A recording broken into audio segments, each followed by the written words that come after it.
안녕하십니까 성도 여러분. 최성수 목사의 말씀 묵상 시간입니다.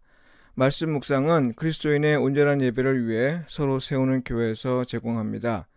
오늘도 주 안에 거하시면서 성령님의 인도함을 받고 하나님과 이웃에게 복음에 합당하게 반응하며 사시길 축복하며 기도합니다. 오늘 묵상 본문은 스가랴 9장 1절로 17절까지의 말씀입니다. 주님은 소망을 품은 자들을 찾아오십니다. 이 제목으로 말씀을 묵상하겠습니다. 대림절 기간은 기다리는 시간입니다. 사실 우리는 기다리라고 하니까 기다릴 뿐 왜 그래야 하는지 이에 관해 잘 생각하지 않는 경향이 있습니다. 전 세계 교회가 대림절이라는 절기를 통해 기다림의 시간을 반복하며 보내는 이유는요.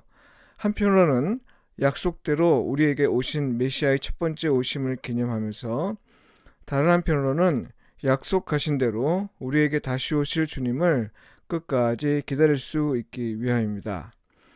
관건은 주께서 오시기까지의 삶은 기다림이라는 거고요. 기다린다는 건 소망 가운데 일상을 사는 것임을 기억하는 겁니다. 소망하는 삶은 약속을 전제합니다. 그러니까요. 소망하는 삶이란 하나님의 약속이 이루어지기까지 기다리는 거고요. 기다리는 삶이란 하나님의 약속이 이루어질 때까지 일상에서 소망하는 삶을 사는 겁니다. 기다림의 끝에는 약속의 성취가 있는데요. 성경에 따르면 그건 평화입니다. 그런데요. 성경이 말하는 평화는 다만 전쟁이 없는 상태를 말하지 않습니다. 신학적인 의미에서 평화는 하나님의 약속이 이루어지고 또 약속에 담긴 뜻이 온전히 이루어진 상태를 말합니다. 그러니까 하나님의 약속이 마침내 현실이 되어 세상이 하나님의 뜻대로 되면 그때 이 땅에는 평화가 가득할 겁니다. 하늘과 땅을 말씀하신 대로 만드신 건 곧 하나님이 평화를 만드셨다는 뜻으로 이해할 수 있습니다. 땅이 혼돈하다 했는데요. 이것에 반대하는 말은 흔히 코스모스라 하는데 오히려 평화로 보는 게 더 옳다고 봅니다. 그러니 우리가 평화를 만드는 일을 한다고 해서 하나님의 약속이 성취되는 게 아닙니다. 오히려 평화는 하나님이 당신의 약속을 이루실 때 나타나는 결과인데요. 하나님이 세상에 주시는 선물 곧 하나님의 선물입니다. 그래서 이미 오신 메시아는 평화의 왕으로 오신 거고요. 그건 창조의 회복을 의미합니다. 그는 우리에게 공로가 있기 때문이 아니라 오직 하나님의 은혜로만 우리에게 오신 분입니다. 다시 오실 주님 역시 평화의 왕으로 오실 것인데요. 오직 하나님의 은혜에 따라 우리에게 오실 것입니다. 대림절 기간에 우리가 기다리는 분은 바로 평화의 주님입니다. 그렇다면 여러분, 세상을 향한 하나님의 뜻, 곧 평화를 가져오는 하나님의 뜻은 무엇일까요? 오묘한 섭리 가운데 행하신 하나님의 뜻을 인간인 우리가 어찌 다 알 수 있겠습니까? 결코 그럴 수 없으나 다만 성경의 근거에서 부분적이나마 대답을 찾는다면요. 그건 세상이 온전해지는 겁니다. 하나님은 세상을 창조하셨고 세상에 평화를 선물로 주셨습니다. 그리고 세상을 당신의 뜻에 따라 다스리시며 돌보시기를 지금까지 그리고 영원히 하십니다. 그러나 인간의 죄로 말미암아 하나님의 나라는 왜곡되었고 그 후 죄의 권세에 매인 인간은 하나님의 다스림과 돌보심을 거부하고 또 방해했습니다. 평화는 볼 수 없고 오직 마음의 갈등과 번민 그리고 전쟁과 혼란으로 가득한 세상이 되었습니다. 그런데 여러분, 인간이 아무리 제 욕망에 따라 살면서 평화를 방해해도 하나님은 이런 세상을 정의와 공의로 다스리시고 또 은혜와 사랑으로 돌보시면서도 세상의 마지막 날을 두셨는데요. 이건 많은 사람이 흔히 생각하듯이 세상이 모두 파괴되어 더는 존재하지 않고 오직 영혼의 세계만 남을 거라는 건 절대 아닙니다.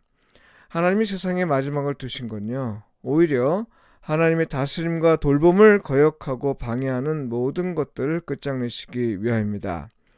공의와 정의가 없는 삶, 은혜와 사랑이 없는 삶이 절대 영원하지 않을 것을 말씀하신 거죠. 세상에서 아무리 번영하고 번성하여 온갖 부귀영화를 다 누리며 사는 것 같아도 만일 그것이 하나님의 다스림과 돌봄을 방해하거나 하나님의 뜻이 이루어지는 일에 아무 도움이 되지 않는다면요, 그건 일시적인 것으로 끝나게 될 것이란 말이죠. 그래서 전도서 기자는 모든 것이 다 헛되다 이렇게 말한 겁니다. 마지막 날이 되면 혼돈과 공허함은 평화로 바뀔 것입니다. 이런 일을 경고하시면서 하나님은 그동안 여호와 하나님을 알지 못했던 이방 나라 사람들에게도 당신이 참 하나님이심을 나타내신다 했습니다. 그들을 회개하게 하시면서 당신의 백성으로 삼으시겠다는 말씀을 하셨습니다. 이스라엘뿐 아니라 이방인까지도 당신의 백성으로 삼으시겠다는 계획은 예수 그리스도를 통해 현실이 되었습니다. 우리 같은 이방인도 예수 그리스도를 믿으면 얼마든지 하나님의 자녀가 될 수 있게 되었기 때문이죠. 그렇다면 여러분, 이제 주님이 약속하신 대로 다시 오시면 그땐 무엇이 일어날까요? 주님의 뜻은 창조의 완성, 그러니까 세상의 온전함이라고 했죠. 이때 영원한 평화가 가득한 세상이 될 겁니다. 이 일은 새 하늘과 새 땅의 창조를 통해 이루어집니다. 이는 기존의 세상을 폐기하고 새로운 세상을 창조하신다는 게 아닙니다. 모든 세상이 회개하여 여호와를 참 하나님이며 유일하신 하나님으로 인정하고 오직 그분만을 예배하는 세상이 될 것이라는 말입니다. 더는 하나님의 나라를 방해하는 세력이 나타나거나 그 나라를 거부하는 어리석은 일도 일어나지 않을 것이란 뜻이죠. 이 일을 이루시면서 하나님은 우리에게 평화, 곧 영원한 평화를 선물로 주실 겁니다. 대림절을 보내면서 우리가 기대해야 할 건 바로 하나님의 평화입니다. 그렇다면 누가 이런 선물을 받을 수 있을까요? 오늘 본문 9장 12절에서 하나님은 이렇게 말씀하십니다. 갇혀 있으나 소망을 품은 자들아, 너희는 요새로 돌아올지니라. 내가 오늘도 이르노니 내가 내게 갑절이나 갚을 것이라. 하나님이 영원히 지키시는 곳, 하나님의 복이 갑절로 주어지는 곳, 이곳으로 초대받을 사람은 누구인가요? 갇혀있으나 소망을 품은 자들입니다. 여기서 말하는 갇혀있는 자는 역사적으로는 바벨론에 끌려간 이스라엘 백성이지만요, 오늘날의 의미에서 이건 주의 권세에 매인 자들을 의미합니다. 온갖 불의로 고통을 겪는 사람이죠. 하나님 신앙으로 말미암아 힘든 삶을 사는 사람입니다. 이런 상황에서도 소망을 품은 자는 누구입니까? 하나님 나라가 방해되어 인간의 욕망으로 가득하고 온갖 불의가 가득하여 고통이 끊이지 않는 세상에서도 오직 여호와 하나님만을 바라고 그의 약속에 성취하기를 기다리면서 소망을 잃지 않는 사람입니다. 주께서 오시기를 기다리되 끝까지 기다리는 사람이죠. 다시 오실 주님은 바로 이런 사람을 찾아오실 겁니다. 주께서 다시 오실 때 하나님은 이런 사람을 온전케 하시고 평화 가운데 영원한 안식을 누리며 살게 하실 겁니다. 기도드리겠습니다.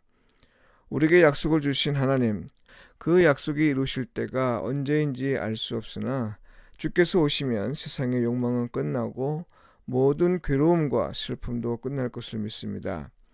그때까지 기다릴 수 있게 하시고 약속을 기대하며 다시 오실 주님을 소망하며 하루하루를 살게 하소서. 예수님의 이름으로 기도합니다. 아멘.